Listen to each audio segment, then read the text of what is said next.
हर रोज एक नई कहानी देखने के लिए चैनल को सब्सक्राइब करें और बेल आइकन दबाना ना भूलें। रमा एक बहुत ही गरीब औरत थी जो दूसरों के घर में नौकरानी का और खाली समय में चटाई बनाने का काम भी करके अपने घर की रोजी रोटी चला रही थी। एक दिन वो अपनी मालकिन कोकिला के घर में काम कर रही होती है। तभी कोकिला कुछ पुरानी साड़ियाँ लेकर उसके पास आती है और उसे देते हुए कहती है, रमा, ये ले, मेरी कुछ पुरानी साड़ियाँ हैं, तू इन्हें अपने पास रख ले।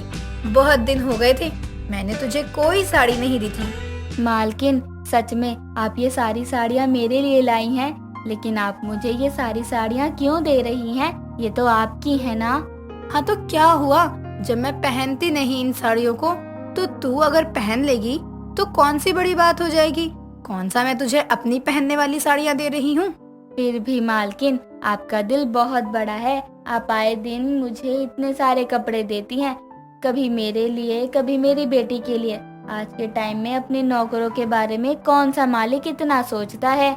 बस भी कर, तुझे तो बस मेरी तारीफें करने का बहाना चाहिए होता है और कुछ नहीं। लेकिन मुझे एक बात समझ नहीं आई कि मैं तुझे इतनी सारी साड़ियाँ देती हूँ, लेकिन आज तक मैंने तुझे एक भी साड़ी पहनते हुए नहीं देखा। तू करती क्या है उन साड़ियों का? रमा जब तक कोकिला की बातों का जवाब देती, उससे पहले कोकिला की बिजनेस पार्टनर गीतांजलि वहाँ आ जाती है। कोकिला गीतांजलि के साथ मिलकर आर्ट एंड क्राफ्ट का काम करती थी। गीतांजलि कोकिला की बिजनेस पार्टनर होने के साथ उसकी अच्छी दोस्त भी थी, लेकिन वो गरीब लोगों को ज्यादा पसंद नहीं करती थी, जिसके चलते कोकिला को रमा से बात करते हुए देखकर वो कहती है, क्या तू भी जब देखो अपनी नौकरानी के साथ बातें करने में लगी रहती है? तू अपनी नौकरानी को खुद से बात करने की सैलरी देती है या अपने घर में काम करने की? तो तुझे क्या परेशानी हो रही है? बात मैं अपनी नौकरानी से कर रही हूँ। कौन सा तेरी नौकरानी को तेरे खिलाफ भड़का रही हूँ मैं? भड़का भी देगी तो मेरा क्या बिगड़ेगा? एक नौकरानी जाएगी तो दूसरी आ जाएगी। मैं इन लोगों को इतना मुंह नहीं लगाती हूँ, और मैं तो बोलती हूँ तू भी मत लगाया कर।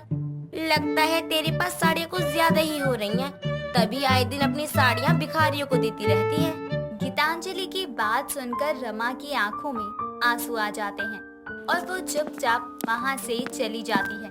जिसके बाद कोकिला उसे सुनाते हुए कहती है, देख गीतांजलि, तू अपने नौकर के साथ कैसा बर्ताव रखती है मुझे नहीं पता, लेकिन मैं रमा को अपनी नौकरानी नहीं बल्कि अपनी बहन मानती हूँ। वो भी मेरी तरह एक अकेली औरत है जो अपना घर चला रही है। हाँ तो इसमें कौन सी बड़ी बात है? हम भी तो अकेले ही अपना घर चला रहे हैं। बड़ी बात ये है कि हम लोग पढ़े लिखे थे, हमारे पास आगे बढ़ने के लिए पैसा था, उसके पास कुछ नहीं है। वो एक गरीब औरत है जो अकेली अपनी बेटी को पाल रही है, इसलिए आगे से कुछ बोलने से पहले 10 बार सोच लेना। अच्छा ठीक है, अब तेरा प्रवचन खत्म हो गया हो तो ऑफिस चले, देर हो रही है। थोड़ी देर बाद गीतांजलि और कोकिला अपने ऑफिस के लिए निकल जाती हैं। समय बीतता है। तभी एक रोज फिर कोकिला कुछ साड़ियाँ लेकर रमा के पास आती है, लेकिन इस बार रमा साड़ियाँ लेने से मना कर देती है। तभी कोकिला उससे कहती है, तुम साड़ी लेने के लिए क्यों मना कर रही हो? हर बार मैं तुम्हें अपनी पुरानी साड़ियाँ देती थी, लेकिन इस बार ये सारी साड़ियाँ मैंने एक बार भी नहीं पहनी है। मालकिन, बात नई पुराने की नहीं है, बस मुझे अब आपसे कोई कपड़े नहीं चाहिए। हम गरीब जरूर हैं मालकिन, लेकिन भिखारी नहीं। तुम गीतांजलि की बातों को लेकर अभी तक बैठी हुई हो? तुम उसकी नौकरानी हो या मेरी? मैंने तुम्हें कभी कुछ नहीं कहा ना। अगर तुम ये कपड़े नहीं लोगी तो मुझे बुरा लग जाएगा। कोकिला की बात सुनकर रमा उसके हाथों से कपड़े ले लेती है और अपने घर चली जाती है, जहाँ वो देखती है कि उसकी बेटी रानी कपड़ों को जोड़ जोड़ कर चटाई बना रही होती है। तभी वो कहती है, बेटी तू चटाई क्यों बना रही है? मैं आकर बना लेती।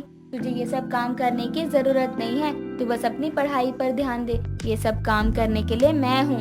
माँ, अगर मैं चटाई बनवाने में आपकी थोड़ी मदद कर दूंगी तो क्या बिगड़ जाएगा? आप भी तो सुबह से शाम तक काम ही करती हो ना, आप भी तो थक जाती होंगी ना। हाँ तो क्या हुआ, तू भी तो पूरा दिन पढ़ती रहती है, घर का काम करती है, तू भी तो थक जाती होगी ना। अब तू ये सब काम छोड़ और उठ यहाँ से, मैं बनाती हूँ चटाइयाँ। माँ, आप मुझे मदद करने दो। वो क्या है कि पड़ोस के शर्मा जी आए थे, उस दिन उन्होंने अपने घर में कोई पूजा रखवाई है। उन्होंने बहुत सारी चटाई की जरूरत है। उन्होंने कहा है कि 3 दिन के अंदर उन्हें कम से कम 10 चटाइयाँ चाहिए होंगी, वरना फिर वो कभी हम लोगों से चटाई नहीं खरीदेंगे अगर हमने समय से काम पूरा करके नहीं दिया तो। ये क्या बात हुई? एक चटाई बनाने में आधे से ज्यादा समय लग जाता है, तो मैं 3 दिन में 10 चटाई कैसे दे पाऊंगी? इन्हें हमें पहले से बताना चाहिए ना। माँ, वो जानते हैं ना कि हम लोग गरीब हैं, इसलिए वो हम पर इतना रौब झाड़ रहे हैं। रौब झाड़ने से क्या होगा? हम भी इंसान हैं, कोई मशीन थोड़ी ना है। मैं कोशिश ही कर सकती हूँ, बाकी अगर नहीं बन पाई तो अपना इंतजाम देख लें। वो कहीं नहीं जाएंगे, क्योंकि हमारी जितनी सुंदर चटाई कोई नहीं बनाता है, ना ही इतने कम दाम लेता है। वो तो बस हमें ताने सुनाएंगे। इसलिए कह रही हूँ माँ, दोनों मिलकर चटाई बनाएंगे तो शायद बन जाए, 4 पैसे ही मिल जाएंगे। बात तो तू सही कह रही है, चल बनाते हैं, और कर भी क्या सकते हैं। रमा और रानी मिलकर दिन रात एक करके चटाई बनाना शुरू कर देते हैं, जिसके चक्कर में रमा अपने काम पर भी नहीं जाती, जिसकी वजह से कोकिला भी बहुत परेशान हो जाती है। 2 दिन इंतजार करने के बाद भी जब रमा काम पर नहीं आती तो कोकिला उसे देखने के लिए उसके घर जाती है, जहां वो देखती है कि रमा और उसकी बेटी उसकी दी हुई साड़ियों और कपड़ों से सुंदर सुंदर चटाइयाँ बना रही हैं, जिसे देखकर कोकिला कहती है, अच्छा, तो तुम चटाई भी बना लेती हो, वो भी इतनी सुंदर सुंदर। मालकिन आप यहाँ कैसे? माफ करिए, मैं काम पर नहीं आ पाई।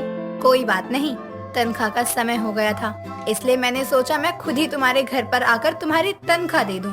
लेकिन यहाँ मुझे तुम्हारे दूसरे हुनर के बारे में पता चल गया। कब से कर रही हो तुम ये काम?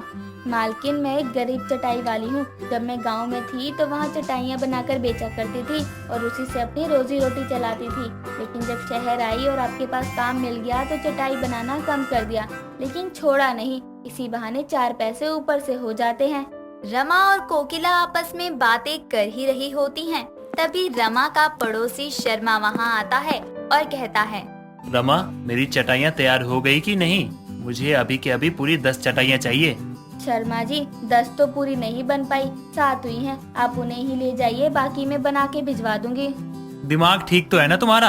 आधे लोगों को मैं चटाई पे बिठाऊंगा और आधे लोगों को जमीन पर। तुमसे कहा था ना कि मुझे पूरी 10 चटाइयाँ चाहिए। शर्मा जी, मैंने बहुत कोशिश करी, लेकिन काम पूरा नहीं हो पाया। आपको समय से बताना चाहिए था ना। तुम मुझे ये कह रही हो? तुम गरीब लोगों की ना आदत हो जाती है कि 4 पैसे हाथ में नहीं आते, सर पर चढ़ के नाचने लगती हो। मुझे नहीं चाहिए तुम्हारी एक भी चटाई।